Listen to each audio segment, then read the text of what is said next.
acontece nos países da região. Apresentação de Júlia Caldas e André Lobão. Comentários de Bruno Lima Rocha. Ao vivo no canal do jornal O Coletivo no YouTube.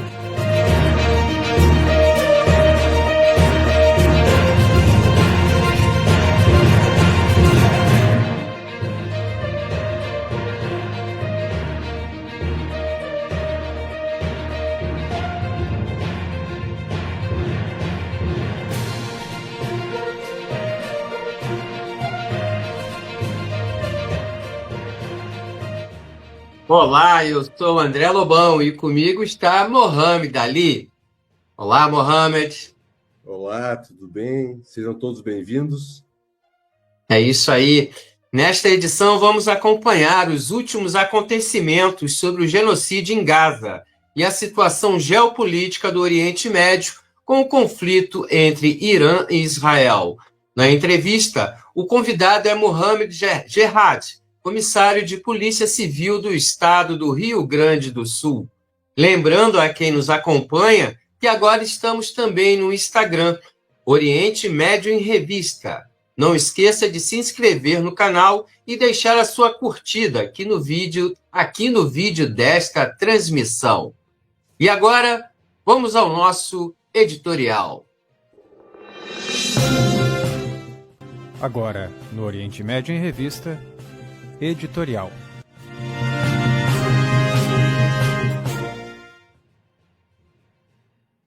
Os 12 dias que abalaram Israel e o mundo ocidental. Contrariando todas as expectativas de muitos especialistas militares e geopolíticos, a República Islâmica do Irã não se curvou a Israel e ao Ocidente. Virou um jogo que muitos consideravam como perdido. Em 12 de junho, o Estado sionista lançou um ataque covarde, baseado em uma grande mentira, o enriquecimento de urânio para obter uma bomba atômica. Isso foi uma justificativa para atacar o Irã.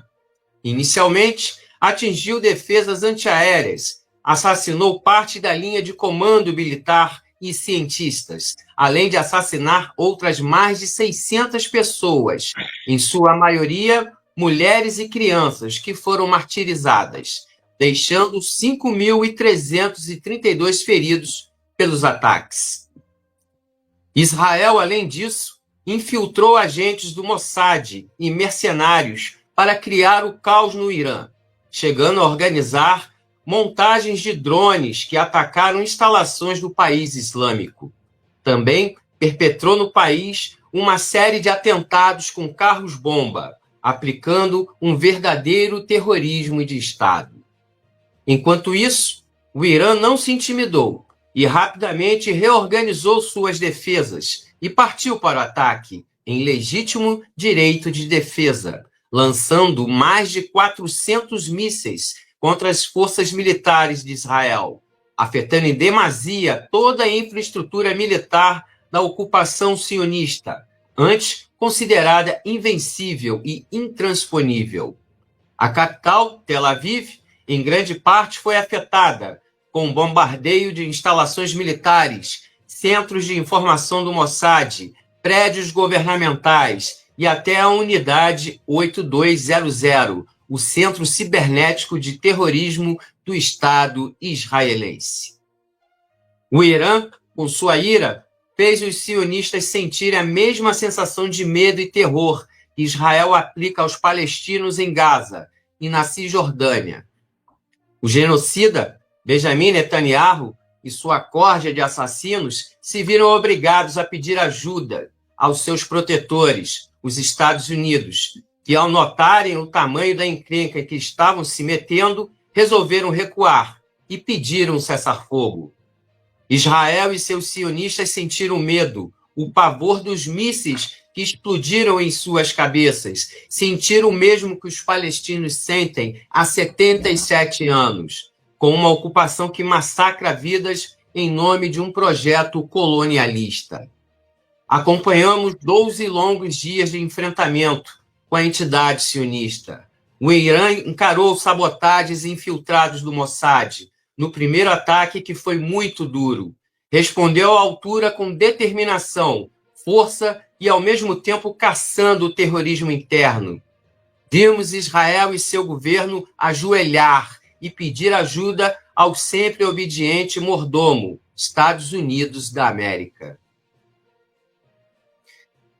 Nesses 12 dias, muitos sionistas fugiram da Palestina ocupada, voltaram para os seus países de onde nasceram, pois viram seus lindos prédios e infraestruturas transformados em escombros, como acontece em Gaza.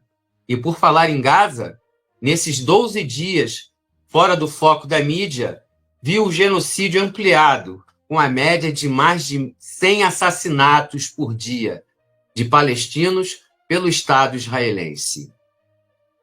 O Irã levou somente 12 dias para colocar Israel em seu devido lugar. Que agora a causa palestina também seja levada a sério e que o genocídio que já matou mais de 60 mil pessoas em Gaza, promovido pelo sionismo e levado a cabo há mais de 600 dias, pare de uma só vez. O Irã mostrou que quando querem e se veem forçados, os ditos donos do mundo promovem cessar-fogo e pedem paz e se ajoelham. Obrigado. Na sequência, vamos conversar com o convidado de hoje, Mohamed Gerhad, comissário de Polícia Civil do Estado do Rio Grande do Sul. Bem-vindo, Mohamed, e obrigado por estar presente aqui em nosso programa. Obrigado, André, obrigado, Mohamed, pelo convite.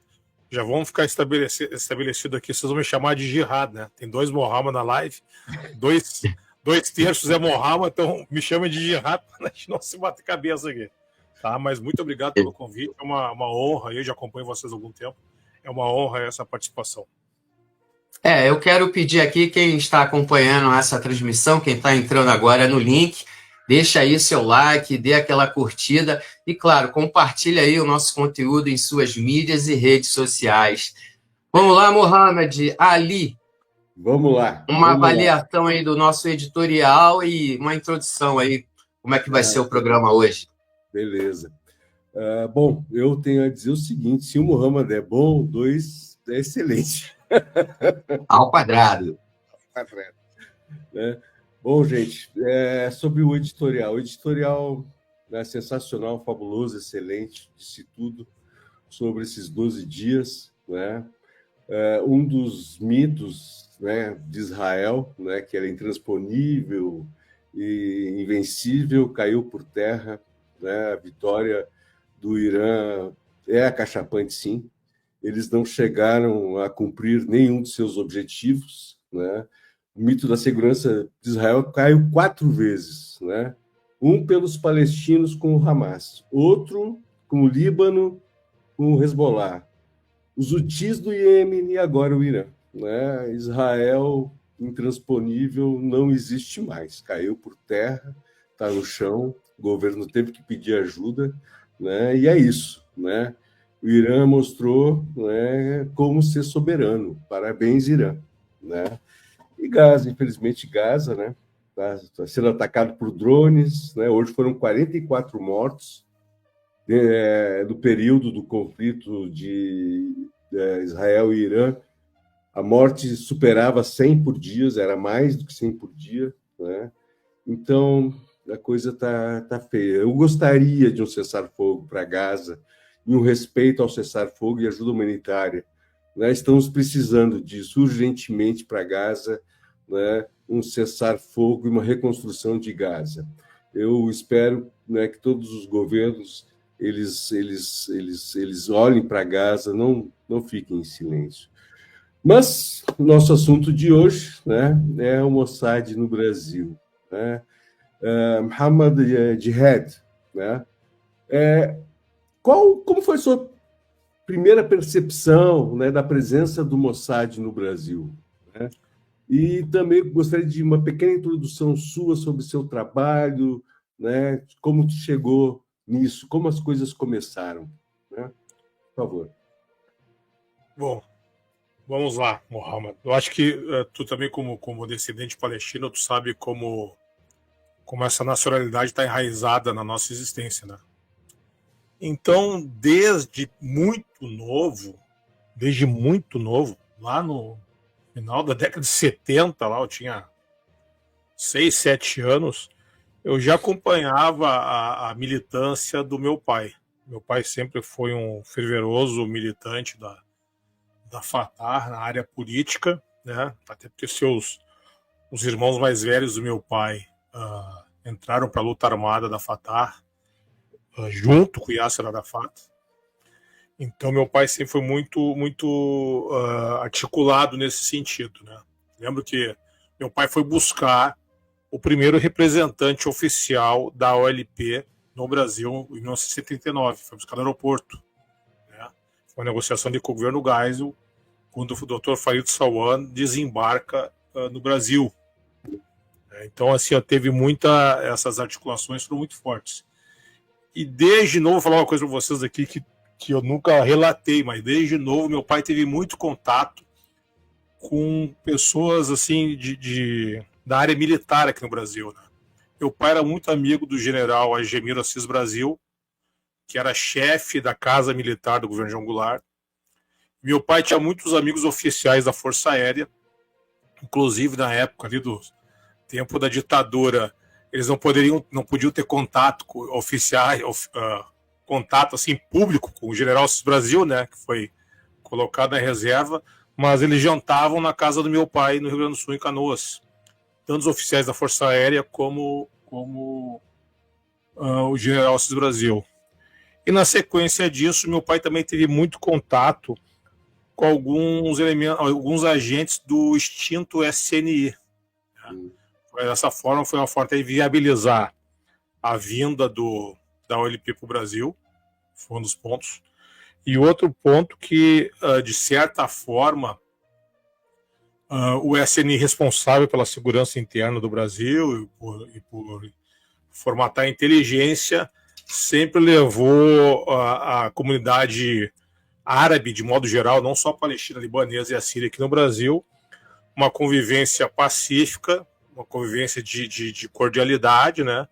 E sempre assim que a comunidade árabe pudesse responder positivamente às questões brasileiras, né? Uma delas a segurança nacional, né? Era importante, tempo de Guerra Fria, que a comunidade árabe estivesse estreita nos seus interesses com os interesses brasileiros da época. Então isso aí me possibilitou, digo assim, uma certa doutrina, não um treinamento, mas uma doutrina de entender como é que funcionava a inteligência no Brasil, né? Na sequência disso, fui amadurecendo, eu acompanhei meu pai em alguns momentos da vida dele.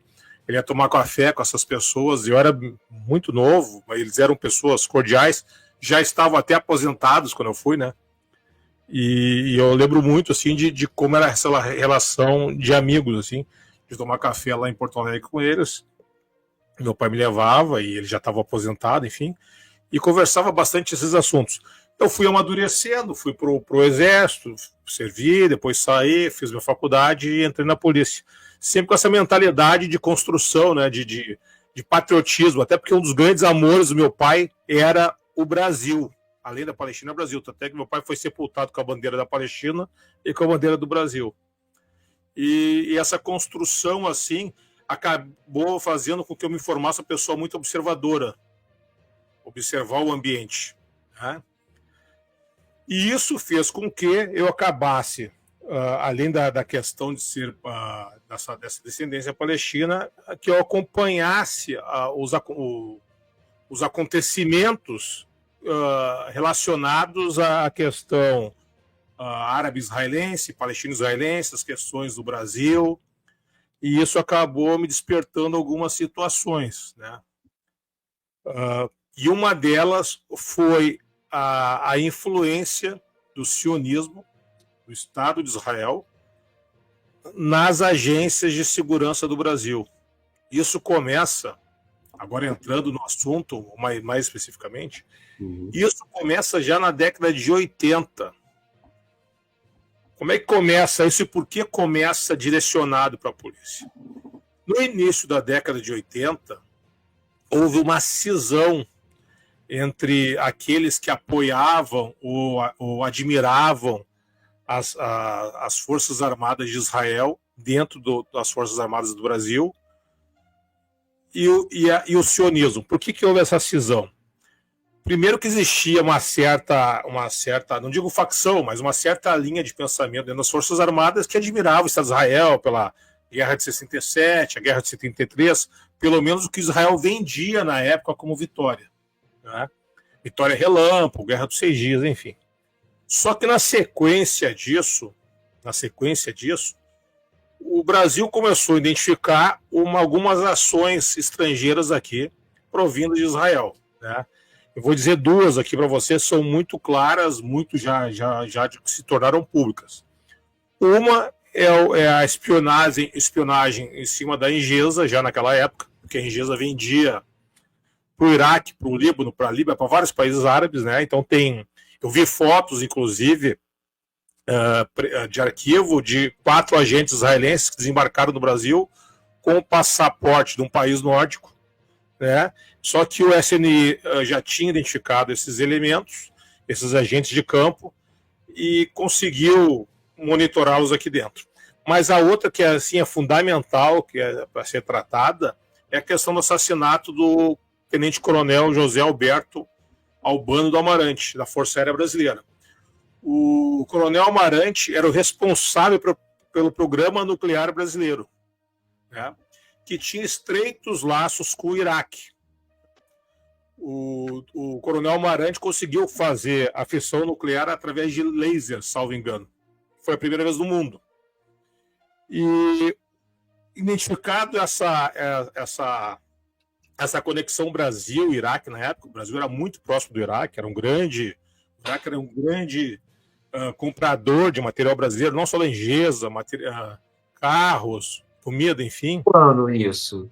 Tinha o Passat iraquiano. 1981, né? É isso. Eles colocaram alguns agentes, a gente tem até o nome de um agente, tem o nome, agora surgiu o nome de uma mulher que estava dando suporte para esse agente, pelo menos o codinome dela. Mas, enfim, esse agente foi identificado em São Paulo. O coronel Amarante já tinha desconfiado dele, porque esse cara seguia o coronel Amarante. Ele abriu um hotel na cidade, lá em São Paulo, onde tinha o departamento responsável por esses experimentos nucleares do Brasil, e hospedava pessoas que iam lá, militares, enfim, outros cientistas. Nesse hotel ele era muito questionador. Então o coronel Amarante, já identificando isso, avisou a inteligência da Força Aérea na época, com certeza avisaram o SNI, que era o guarda-chuva da inteligência no Brasil, identificaram só que o coronel Amarante teve uma leucemia galopante de 10 dias. É o básico do envenenamento, né, que é o que o Israel faz bastante, o Serviço Secreto Russo, a KGB fazia, o FSB fez alguns anos atrás. Envenenaram o coronel Amarante, claramente, né? Forças brasileiras tentaram prender esse elemento. O Gilato, que é o nome desse agente, ele tinha vários passaportes, acharam vários passaportes no hotel, mas ele conseguiu fugir, e tudo indica que ele fugiu para a Argentina, na companhia de uma agente israelense, argentina, era uma castelhana, mas se fala acredita-se que seja argentina, chamada Rosita, né? Eles fogem para a Argentina. Visto isso, as Forças Armadas fecham as portas para qualquer influência israelense, né? Os israelenses, sabendo disso, eles começam a assediar um outro tipo de público. Qual é esse público? Policiais. Né?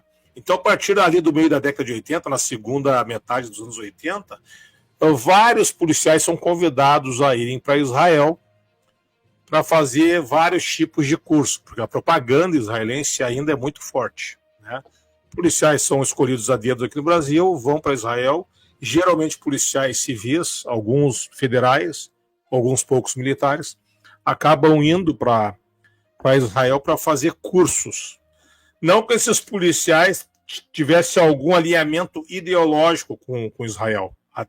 a ideia, a gente acaba identificando que não é essa a ideia de recrutar alinhamento ideológico. Eles recrutam pessoas que podem exercer alguma influência. Então, geralmente, eles escolhem pessoas que têm alguma liderança, e nem precisa ser uma liderança institucional. Não precisa ser um delegado ou um oficial da Polícia Militar, por exemplo. Eles pegam lá alguém que é mais treinado, que é um professor de academia de polícia, enfim, que é uma liderança dentro das instituições. E eles levam para lá, mas a ideia deles é criar um agente de acesso. E o que é o agente de acesso? Vamos só aqui separar algumas coisas. Na área de inteligência, a grosso modo, funciona assim. Existe o agente de campo, né, que levanta informações, investiga, enfim, na rua mesmo. Existe o agente de análise, e hoje o agente de análise está dividido com o agente de ataque cibernético, é aquele cara que fica no escritório, atrás do computador, né, a seção 8200 do Mossad hoje é a inteligência cibernética, né, levantamento de dados cibernéticos. E os agentes de acesso. Tem dois tipos de agente de acesso. Primeiro, o que faz o agente de acesso? Ele possibilita o acesso, pode ser a pessoas, e pode ser a instituições, e pode ser a dados. Como é que funciona isso? Tu coopta esse agente e ele vai te levar, que é o computador, vai te levar a ter acesso a uma determinada liderança política ou uma determinada instituição de poder ou a dados. E por que cooptar policiais em primeiro ponto? Policiais têm grande acessibilidade, acesso a dados. Então, por exemplo, se eu quiser levantar a vida do André, eu não preciso trazer um agente israelense de campo lá de Israel para levantar a vida do André. Eu vou fazer o seguinte, eu vou pedir um favor para um policial brasileiro. Por isso que eles levam o policial para lá, e lá, eles vão fazer uma troca de favores. Como é que funciona essa computação? O policial está lá, está lá um curso de tiro que não tem nada de extraordinário, já vou adiantando para vocês, que eles vendem uma coisa que foi assim, parece que são é que a gente fala aqui, né, o cara que tem 3 bolas, ninguém tem 3 bolas, entendeu? É bem isso. Eles vendem assim uma coisa, mas enfim, o cara vai para lá, faz um curso, um treinamento, e lá no meio do treinamento, o agente israelense chega lá no policial Zequinha e fala assim: bom, Zequinha, deixa eu te contar uma coisa. Tu sabia que lá na Tríplice Fronteira, no Brasil, existe vários núcleos, ou tem um núcleo gigantesco, ou um aparelho, enfim, da organização terrorista tal? Para vocês terem ideia, na década de 80 não existia Hamas, não existia Hezbollah. O que existia era a Fatah, era a Frente Popular de Libertação da Palestina, enfim. Então naquela época era isso. Depois se passou a ser Al-Qaeda. Depois eles transformaram no Hamas e no Hezbollah. Sempre no mesmo local. Era sempre Tríplice Fronteira. Tinha um tesão nisso, na Tríplice Fronteira. Mas enfim, o que acontece com o policial Zequinha, André? Ele volta para o Brasil se achando inconscientemente que ele é um privilegiado. Porque o instrutor lá das Forças Especiais de Israel, ou da polícia, ou do exército, seja lá o escambau, o escoteiro israelense, não sei. Ele falou pro Zequinha, vou te falar uma coisa aí, no Brasil tem um grupo assim, vocês abrem o olho, eles nos incomodam aqui, eles matam, eles sequestram o avião, eles vão fazer um atentado lá no Brasil. Isso na segunda metade da década de 80. O Zequinha chega no Brasil achando assim, bom, eu sou um privilegiado, porque eu tenho essa informação. Informação no meio policial é ouro. Quem tem mais informação vale mais. É um policial mais capacitado. Né? Ele vende essa informação para o Zequinha. Um tempo depois, esse pessoal lá quer informação sobre alguém aqui, André Lobão. Então ele liga para o Zequinha e falou: Zequinha, olha só, quebra um galho para mim. Eu preciso de informações do André Lobão. Ele já criou uma conexão de confiança com o policial Zequinha. O policial Zequinha está em dívida com ele. O policial Zequinha ou vai acessar os dados do André Lobão, ou o policial Zequinha vai fazer trabalho de campo para eles. Vai ver o André Lobão com que carro que ele sai, se o André Lobão é casado, o André Lobão tem amante, tem outra família, usa droga, consumidor de prostituição, enfim, N situações. O André Lobão conhece o Mohamed, que conhece o Bruno, que fez uma reunião tal, que é do partido tal. É esse o trabalho que eles fazem, é essa cooptação. E ela foi evoluindo. Não foi isso. Ela foi evoluindo. Por quê? Depois de um determinado momento dessa relação com policiais brasileiros, eles usaram a sua tecnologia, que é uma tecnologia boa, mas ela não é única no mundo. Hoje se sabe que ela não é única. Mas eles são muito bons marqueteiros. Eles começaram a vender sistemas de inteligência e espionagem para as polícias do Brasil. Não só para o Brasil, várias polícias do mundo. Eles fizeram isso em vários lugares do mundo. Mas nós somos privilegiados nisso. Eles começam a vender sistemas que a gente poderia ter comprado da França, que a gente poderia ter comprado da China, poderia comprar até dos Estados Unidos, de algum país da Europa que tem o sistema, da Rússia, né? Mas venderam o sistema para o Brasil, né? Então cria mais essa relação, né? De vender um sistema de tecnologia de dados, principalmente. E o que eles fazem com essa situação? Eles acabam usando o sistema como uma sombra para captar esses dados. Ou seja, o sistema Pegasus, por exemplo. Ele usa o Pegasus, aqui o Brasil não usa o Pegasus, mas ele vendeu para vários países do mundo o top do Pegasus, que eu estou me referindo. Eles vendem para os policiais aqui, daqui a pouco o policial Zequinha está escutando o André, está monitorando o André, e o sistema é tão bom, André, deles, que é o seguinte: ele vai lá com o sistema, ele acaba levantando todas as informações com autorização judicial aqui no Brasil, porque, sei lá, tu cometeu um crime lá pesado, ou se suspeita disso, só que aqui no Brasil vai ter um teto esse sistema. O policial brasileiro ele vai ter um acesso a determinados pontos que interessam uma investigação criminal. O sistema Pegasus, existe uma sombra nele que ele vai lá e identifica o André, através dessa ligação da polícia como uma ponte, e identifica toda a relação do André. Por exemplo, vai botar o André com uma foto numa rede social, vai aparecer o Mohamed na foto e vai entrar na rede do Mohamed, porque o Mohamed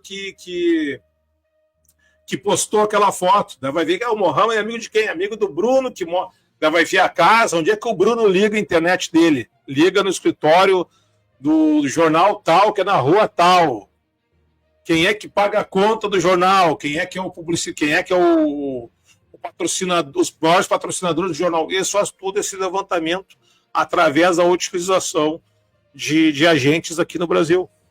Ô, Jared, recentemente a gente noticiou, eu até publiquei uma matéria na Fórum falando do Trem da Alegria sionista, né? O Trem da Alegria sionista foi composto por vários políticos brasileiros, prefeitos, deputados e até vereadores e primeira-damas.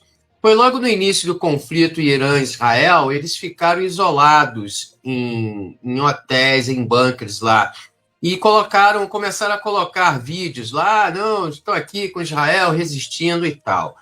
E aí eu fui levantar os nomes, né? E disso aí que você estava falando inicialmente, né? Desse intercâmbio que existe, né? É muito forte. Vários secretários de segurança de estados, de municípios, né? Inclusive aqui do Rio de Janeiro, da Prefeitura de Niterói, que é reconhecidamente governada por um prefeito progressista, mas tem lá o seu secretário de segurança fazendo intercâmbio com Israel, participando de feiras em Israel, enfim.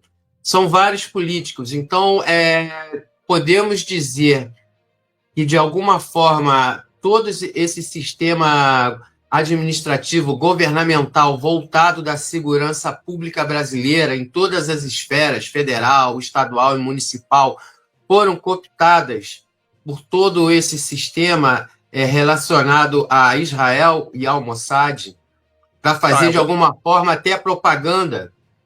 Eu vou te dizer como é que está funcionando isso aí. Por que está indo prefeitos? Muito importante. Existiu alguma transformação legal nos últimos tempos, transformando as guardas municipais em polícia municipal, praticamente. Né? Isso teve uma decisão do Supremo, teve algumas alterações na legislação. Aqui do Rio, o Eduardo Paes criou uma guarda armada. Eu estou sabendo disso, mas a questão não é essa. O que acontece? Como Israel, o principal marketing deles é vender segurança, material, por exemplo, eles venderam vários fuzis para vários estados, né? Uma venda assim, ó, se tu levar em conta comercialmente, o Brasil é pequena, mas olha só, o mesmo fuzil que eles venderam, a gente fabrica em São Leopoldo, no Rio Grande do Sul. O mesmo fuzil, é da Taurus, é a mesma plataforma, que a gente chama de AR-15, é o mesmo fuzil, porque caiu a patente e vários países começaram a produzir. A Taurus faz aqui o fuzil com excelência, é o mesmo fuzil, só que eles acabam comprando Israel. Por quê? Porque daí vai esse policial ou esse secretário de segurança, vai lá para Israel, faz o contato, vai fazer uma viagem de graça, com tudo pago, visitar a fábrica tal, compra 20 fuzis ali para o estado tal, ou agora para o município tal, e daí já criou essa relação de amizade, porque tu, olha só, tu é um funcionário público, de repente tu ganha uma viagem com tudo pago para ir para um outro país, visitar uma fábrica, e daí eles criam toda uma robotização, né? Isso aí já foi até divulgado aí, porque teve até uma palestras, né, dos prefeitos, né? A orientação ideológica ali do porta-voz do Exército. Foi recente, né? Para visita a Israel mesmo, é isso aí. Sim, só que eu vou trazer outros dados aqui para vocês. Opa, traz aí. Todos esses visitantes que vão para Israel, do ramo político, e Israel está montando um negócio que não é de graça. Eles não estão pensando em vender segurança. Eles ganham dinheiro com isso? Claro, ganham dinheiro com isso. Mas estou pensando o seguinte, cada prefeito, cada secretário é um degrau dentro da instituição política. Porque esse prefeito conhece o deputado. O ex-prefeito hoje vai ser um deputado federal amanhã. E ele já visitou Israel, já criou uma conexão. Então a ideia, a primazia é essa. A segunda é uma investigação direta. E como é que eles fazem isso? Vou falar isso aqui para vocês, todos esses visitantes de Israel, visita programada, os mais interessantes, principalmente, têm os seus telefones pareados em Israel.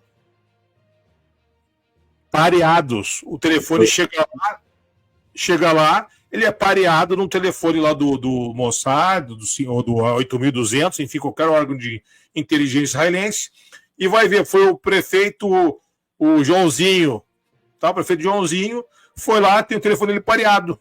Então eles têm acesso à agenda, tem acesso ao WhatsApp. Não foi à toa que o Irã mandou desligar o WhatsApp dentro do Irã. Tem acesso ao WhatsApp. Então, assim, o prefeito Joãozinho é do PT. O prefeito Joãozinho do PT. Ele tem até o telefone do presidente Lula, por exemplo. Estou jogando ele lá em cima. Então vamos já entrar no telefone do presidente do Brasil. É isso que eles fazem. Não existe uma segurança, infelizmente isso é uma crítica geral. Aqui no Brasil não existe uma segurança cibernética de pontos sensíveis. Com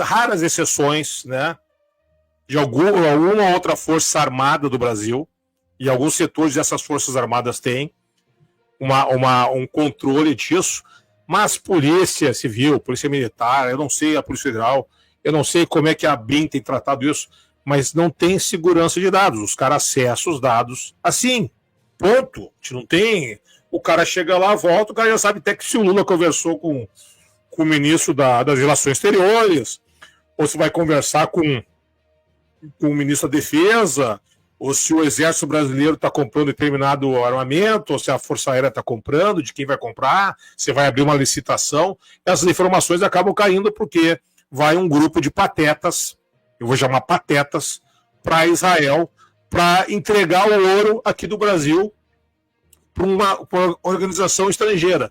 Eu vou trazer outro dado aqui, que é bem preocupante. Eu vou trazer duas informações bem preocupantes. Tá? Eu vou levar isso adiante para outros comunicadores.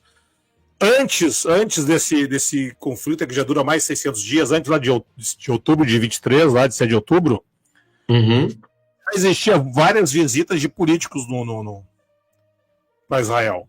Sim. Já existia. Porque esse tipo de tratamento, essa doutrina deles não é de hoje. E também não foi inventada por eles. O Departamento de Estado americano faz algo parecido. Né? E acredito que não sejam só eles. Só que eles são, digamos assim, bem sofisticados. Houve um grupo de brasileiros que foram para lá, inclusive com as esposas. Enfim, tinha político, tinha líder religioso e tal, enfim. Eu não sei como é que se deu exatamente, tá? Mas um desses caras, desse pai de família, ele deu um perdido na esposa, num passeio. Se eu não me engano, foi em Netânia, que é uma cidade litorânea, não. Ele deu um perdido, voltou pro hotel. Porque ele conseguiu, nesse tempo que eles ficaram lá, ele conseguiu marcar um contatinho lá, um encontro com uma determinada moça lá que não conhecia, né? Ele foi pro quarto dessa moça no hotel, que estava no hotel deles. Enfim, fez sexo com essa moça e tal. Ele vê a moça saindo do hotel depois, chama a atenção dele que a moça não tinha nada, tinha assim só uma bolsa, não tinha mala, era hóspede de hotel, não se chamava. À noite ele vai numa janta e das pessoas de lá que recepcionou ele, um dos homens, chegou e falou o seguinte para ele: gostou da russa? Então aí já, entendeu? Olha só, sei o que tu fez. Cara casado, homem público, o cara mete assim, gostou da russa? No mínimo ele deve ter filmado o cara. Sério, né? Provável. É com certeza, é provável. Certeza. E agora eu vou dizer outra vocês com jatos. Né? É forte, né? A máfia russa é forte lá também, né? A máfia russa, ucraniana é fortíssima. O pessoal fala, como é que os palestinos têm arma na Cisjordânia? De onde é que vem? Só a máfia, os caras compram dos mafiosos russos ali, os traficantes de arma. Todo mundo sabe na Palestina. Todo mundo sabe na Palestina que os caras compram as armas da máfia israelense. Isso. E os caras ficam inventando coisas. Esse dia um idiota do sionista falar que era a FAO do Brasil, do roubado do exército aqui. Mas enfim, agora eu vou te dizer outra. Essa aqui eu já trouxe a público, não sei se vocês acompanharam. O presidente Bolsonaro visitando países árabes, né? Ele está visitando um país árabe, o pessoal desse país lá da segurança vou dizer lá, rei, sheik, para não identificar. O pessoal desconfiou de um elemento da comitiva do Bolsonaro. Tinha um elemento da comitiva do Bolsonaro que estava muito curioso, porque eles perceberam que quando o Bolsonaro falava alguma coisa, ou vou falar sheik, tá? Esse sheik árabe falava alguma coisa do Bolsonaro, mas fazia alguma reunião mais fechada, tal, o cara queria saber o que o sheik tinha falado. Os caras, né, anos-luz, grampearam ele. Grampearam ele. Ele ligava para um israelense em Brasília. Do Bolsonaro. Bolsonaro, o defensor de Israel, estava sendo monitorado por um cara que cometia uma dele para os israelenses. É isso aí.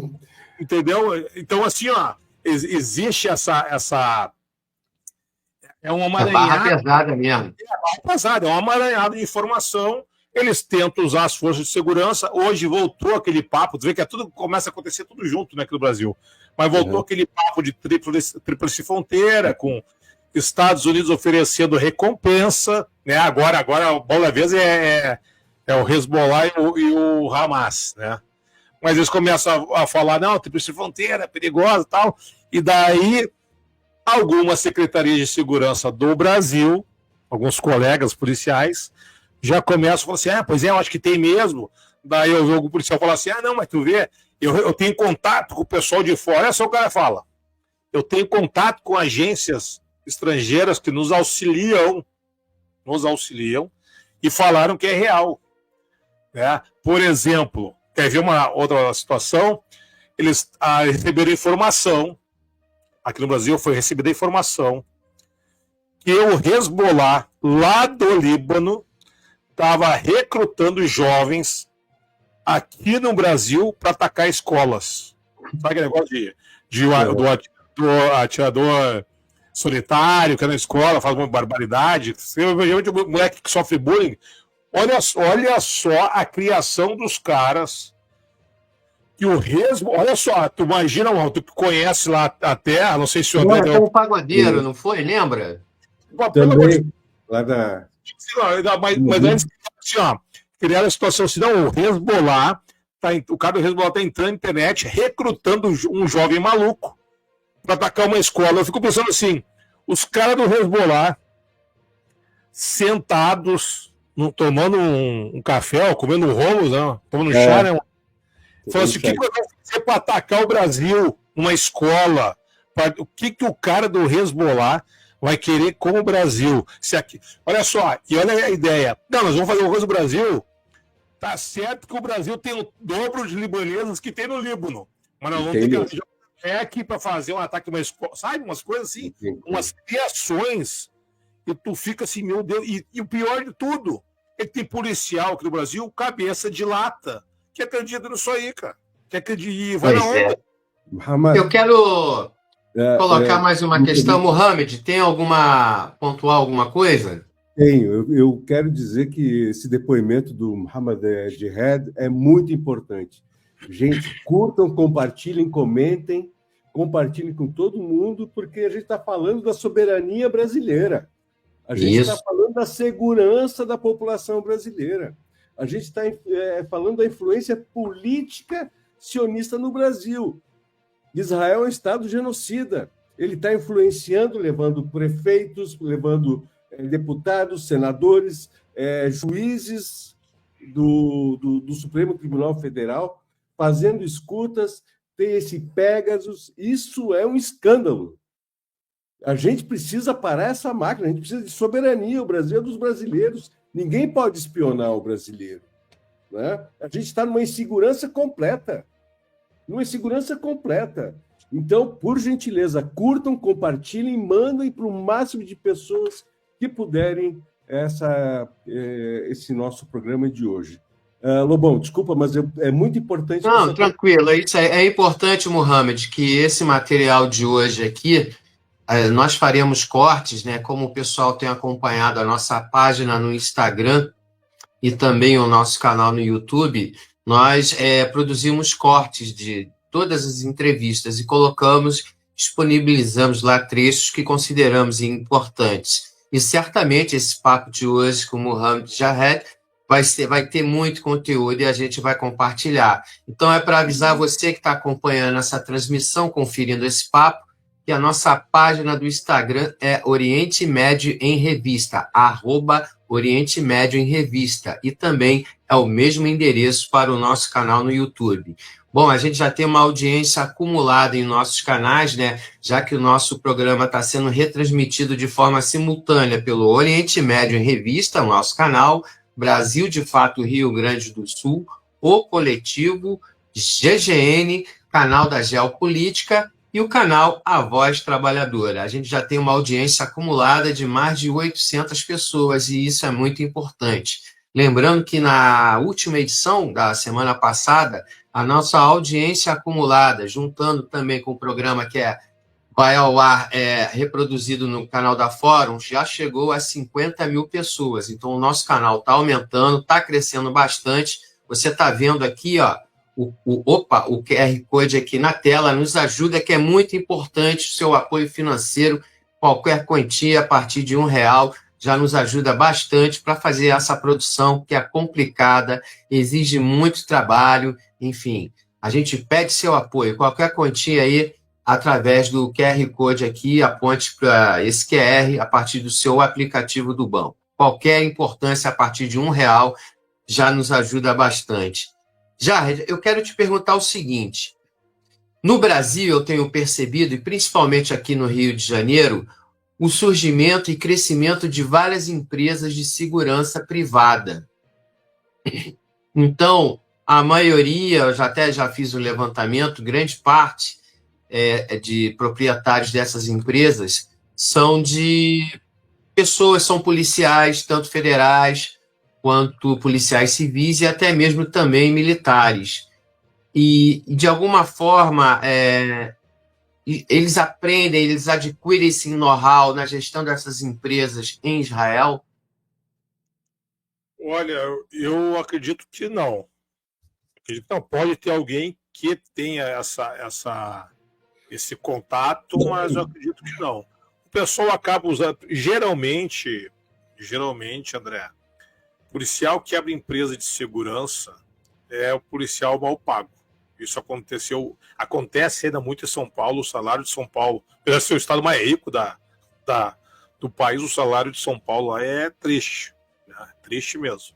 Então, como assim, tem diferenças, né? A gente não conseguiu ainda estar brigando aí está brigando através dos nossos sindicatos, né? Já passou no Congresso uma lei orgânica nacional para equiparar o salário dos policiais para cima, né? Porque quando o policial é bem pago, ele é mais bem qualificado e não precisa fazer o famoso bico.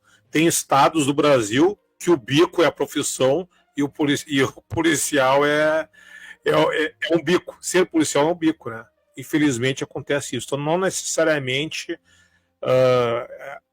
tem essa vinculação. Tem um caso que é muito notório aqui, que aconteceu durante as Olimpíadas Rio 2016. Uma empresa que ganhou a gestão da segurança das Olimpíadas. Essa empresa se chama ISDS Brasil.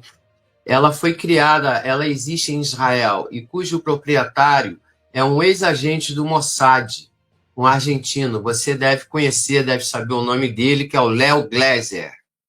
Existem vídeos dele no YouTube de treinamentos, ele dando consultoria para a Polícia Militar do Estado do Rio de Janeiro. Isso aí tá público. Se você jogar aí no YouTube, você vai encontrar esses vídeos. Ele realizando entrevistas, tem documentários com ele e conversando com oficiais da Polícia Militar do Rio de Janeiro, principalmente do BOP, policiais que foram a Tel Aviv e a Israel fazer convênios. Então, de alguma forma, esse lobby é muito forte. Por isso que eu fiz essa citação em relação a essas empresas de segurança privada. Que assim, deixa eu explicar. Primeiro, o policial do BOP não tem nada para aprender em Israel. Poderia ser ao contrário, inclusive. Já vou lhe falar aqui. Eu morei 3 anos e meio em Abu Dhabi, trabalhei para o governo lá, treinei até a segurança do MBZ, dei aula na Jordânia para a Dária, para a Guarda Nacional, dei aula no Líbano, enfim. Policiais do BOP ou qualquer outra organização do Brasil que vão para Israel só vai passear. É que sempre tem, como eles fazem um marketing muito grande, eles vendem e tem gente, como eu te falei, né? Tem policial cabeça de lata, otário tem tudo que é lugar, não é porque o cara é polícia, passou num concurso, que ele é malandro, é esperto. Eu vou te dar um exemplo. Um curso que estava sendo vendido aqui no Brasil por um ex-sargento do exército israelense, ele participou da operação tal.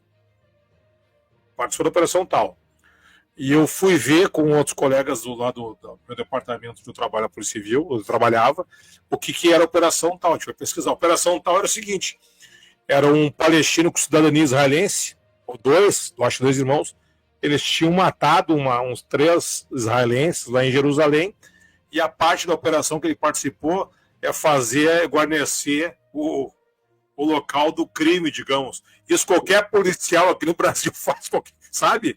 E o cara vendia curso. Não, sou de Israel, já nasce com... Então, assim, tem muito marketing mentiroso, mas são individuais, eles vendem isso aí. Agora, depois desse tempo, vocês podem apostar que vai ter um monte de israelense aparecendo aqui no Brasil e falando assim, não, eu tive na guerra em Gaza, ou eu tive lá, não sei o quê. Mas tu olha os vídeos, porque hoje tudo é filmado, né? Tu olha a infantaria de Gaza do exército israelense em Gaza é uma piada de mau gosto. Piada. Tanto é que eu trouxe aqui no Rio Grande do Sul, trouxe o delegado Rodolfo Latesa, que é uma das maiores autoridades sobre militarismo no Brasil, apesar de ser delegado da Polícia Civil. O delegado Rodolfo Latesa, que foi da CORE do Rio, hoje é delegado do Espírito Santo, é presidente da Associação Nacional dos Delegados da Polícia Civil. Ele trouxe vídeos das operações, mostrando operações israelenses em Gaza e, assim, é uma vergonha alheia. É que eles pegam um exército de reservistas, um é padeiro, o outro trabalha no TI, o outro é contador, o outro é motorista de ônibus. Vocês vão lá entrar em Gaza, tá aqui a arma, ainda acreditando que eles são superiores. E daí o que acontece sempre, né? Hoje, na operação em Khan Yunis, houve 10 baixas de soldados israelenses. 10 baixas. De manhã, 13 tinham morrido e parece que chegaram a 8 mortes. Foi uma das maiores baixas recentemente. Isso aí é o tempo todo, fora que as baixas que eles escondem, né? O que eles fazem bem é matar civil, crianças, inocentes. Isso aí eles fazem, olha, são perfeitos em genocídio. Isso aí. Genocídio. Eles sabem muito bem matar civis. As pessoas não conseguem diferenciar. Nós temos aqui na nossa mídia uma qualidade péssima de analistas. Péssima. É uma vergonha. Ou é assim, eles pegam uma menina lá de 24, 25 anos, com pós, tudo em relações internacionais, que não tem a experiência, a vivência do militarismo, ou eles pegam alguém que só entende de relação de governo, mas não entende o campo, como é que funciona, não entende enfim. É triste de ver, é triste. Mas, enfim, Hamad, o que acontece? São dois conflitos uma coisinha, tá. Pode falar. São 2 conflitos em Gaza. Existe uma força aérea poderosíssima atacando uma população civil, que é um genocídio, e existe uma força militar com todos os recursos possíveis, mas nada profissional, fazendo uma guerra de guerrilha contra uma guerrilha altamente disposta a morrer se for o caso, e treinados. Eu vejo os combates, eu vejo como a doutrina que o Hamas está impondo às forças de Israel ali é doutrina que os reais especialistas do Brasil já começam a estudar. Como é que um grupo de 3 homens com lança-rojão, com Cornet, e mais 2 com fuzis, consegue parar um tanque de guerra de 50 milhões de dólares, que tem equipamento de dissuasão, que cada um vale 50 mil dólares, que é o tal de Trophy. Né? Como é que eles conseguiram superar aquilo ali? Como é que eles conseguem destruir um tanque? Como é que eles conseguiram destruir 100 tanques em 6 meses? Isso aí está sendo estudado. Mas não vai vir ninguém aqui da resistência palestina vender curso aqui no Brasil. Isso pode ser lembrando que eles não conseguiram entrar no Líbano. Foi esses tanques, como é que é o nome deles? Os Merkava, né? Merkava, totalmente destruídos. Mas, Hamad, eu quero te perguntar o seguinte: é seguro comprar software, hardware de Israel?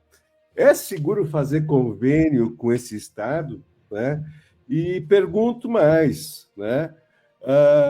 Como a extrema-direita se aproveita dessa relação, né? Porque a extrema-direita ela usa a bandeirinha de Israel o tempo todo, né? Louvores, a gente vê governador aí de São Paulo e tudo mais, né? Fazendo lobby, né? E abraçando essa bandeira genocida.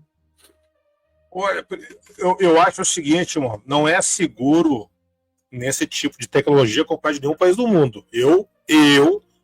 acho que o Brasil tem a capacidade de desenvolver isso aí. Isso aí. Entendeu?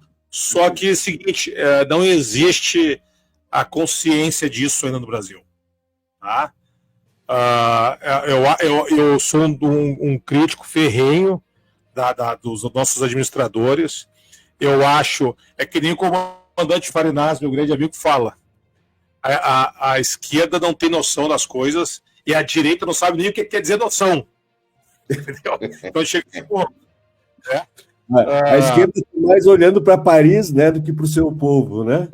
Exato. E eu vou te dizer ali, de extrema-direita, eu não vou analisar muito essa tal de extrema-direita, porque eu não sou psiquiatra, não é minha formação. Né? Porque não tem como a gente fazer algumas análises assim. O Tarcísio, agora vamos ficar nele ali, ó, que é alguém que a gente pode mirar, que tenha feito tomado algumas ações. Ele e o Caiado, claramente, eles viram, daí é outra discussão que nós vamos entrar, né? Como é que Israel identificou os evangélicos do Brasil? Não foi o contrário. Eles identificaram. Década de 90, não foi o contrário. Como é que Israel identificou? Porque é o seguinte, é simples. Tu quer fazer influência no país, tu vai lá, faz uma análise do país. Qual é a facção, ou a fração, melhor dizendo, a fração mais fraca, suscetível neste país? Dentro do Brasil, a população mais pobre que está aglutinada em uma determinada ideologia, qualquer uma, podia ser política, podia ser étnica ou religiosa. O que eles identificaram? Bom, a população mais aglutinada numa determinada ideologia são os neopentecostais. Uhum. Como existe um histórico do sionismo messiânico no início do protestantismo lá na Inglaterra, né, eles só fizeram o quê? Eles reacenderam isso aqui dentro do Brasil, né, para usar os neopentecostais. Então, assim, ó, foi só um trabalho nesse sentido. A extrema, por exemplo, pessoas como o Tarcísio, que é um grande malandro, né, já viu que ele é um grande malandro, e o Ronaldo Caiado é outro que observaram. Bom, para nós chegarmos a esse público e acenarmos para eles que estamos juntos, o que eles fizeram? Eles tiveram a cara de pau, chega a ser repugnante isso, a cara de pau em pleno genocídio, viajaram 10 mil quilômetros para apertar a mão daquele genocida do Netanyahu. Mas esse aceno não é para a comunidade judaica poderosíssima aqui no Brasil, diga-se de passagem. Esse aceno foi para esses neopentecostais. Estamos juntos. Se o Bolsonaro morrer, for preso, ou seja lá o que é diabo que aconteça com ele, nós estamos juntos nessa batalha. E todo mundo, isso aí chega a ser humano, fora a ideologia, as outras, todo mundo busca um guarda-chuva. Geralmente esse guarda-chuva é uma bandeira. Então tinha que simbolizar de alguma forma. Usar a bandeira de Israel. Mas acredito, olha, um outro ponto que vocês têm que analisar. Um outro ponto que tem que ser analisado. Os evangélicos estão acordando. Não as grandes aglomerações, né, tipo Universal, que para mim é crime organizado já, né? O pessoal do Malafaia, o pessoal das pequenas igrejas evangélicas já estão tomando ciência do que é Israel. Porque Israel se expôs de todas as formas. O sionismo se expôs ideologicamente, um Estado colonial genocida, que proporcionou um genocídio televisionado, o primeiro da história, né? Se expôs as suas fraquezas para os seus vizinhos. Todos os Estados árabes, após o conflito, tanto com o Hamas e o Hezbollah, agora com os Houthis e com o Irã, estão assistindo que Israel não é nenhum bicho-papão.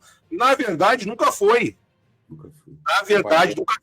Vendia que era. E daí eu usava, inclusive, como falei para vocês, para cooptar pessoas aqui. Nunca foi. Agora caiu a máscara. Porque se dá mais 12 dias de embate com o Irã, sem Estados Unidos por trás, já era. É claro isso. Israel está 600 dias em Gaza, com um exército, tem 300 e poucos mil homens no exército de Israel. com alta tecnologia, tem 400 aviões de ataque, eles não conseguem suprimir o Hamas numa área de 40 por 10, 30 por 10. Não consegue superar o Hamas. Como é que vai superar o Irã? Tem como. Bruno? Olha, a gente, pelo caminhar da hora, já estamos indo para os finalmente. Não é isso, Mohamed? Bom, gente, eu tenho tem um evento lá em Tem a Brasília. agendinha do Mohamed. Isso. Tem um evento lá em Brasília, né, que é deixa eu abrir aqui, pelo fim da agressão imperialista, abaixo o sionismo, né? Toda a solidariedade ao Irã, dia 26 de junho, às 17 horas, em frente à Embaixada Americana. Talvez ele mude de local, mas eu acredito que vá ser na Embaixada Americana, então todos fiquem atentos. Tá? Eu gostaria de agradecer, né, ao Jihad, né, Mohamed Jihad, nossa, um depoimento, uma entrevista fabulosa, espetacular, né? Me preocupa muito como brasileiro de origem palestina, né, mais como brasileiro, né, a falta de soberania, né, que nós temos, essa infiltração sionista dessa forma, desse lobby, né, tão perverso, né, de investigação, informação do cidadão brasileiro. E tu tem muita razão, Mohamed Jihad, quando eu perguntei de software e hardware. O Brasil tem que ter a soberania, a indústria tem que renascer, fazer a fabricação. E lembrando o Farinas, a questão da Avibras, os mísseis do Irã fizeram tanto estrago e a gente está terceirizando a nossa soberania nacional, né? Então, a gente está olhando as coisas acontecer lá fora e não nos arrumamos aqui dentro. Nós precisamos nos arrumar, Brasil, a gente precisa se arrumar aqui dentro. Soberania urgente, industrialização, preferência para compras de armas brasileiras e treinamento aqui no Brasil. Treinamento aqui no Brasil, não precisa ir para Israel. Isso deve ser investigado, deve ser proibido, e não é só para Israel, qualquer outro país. Pode ter intercâmbio, mas o intercâmbio tem que ser monitorado e investigado. E depois que ele chegar aqui, ele tem que, né, prestar um relatório e ver a conduta dele. Isso é soberania, isso é muito importante mesmo. Mohamed Jihad, olha, por gentileza, pessoal, compartilhe essa live, faça chegar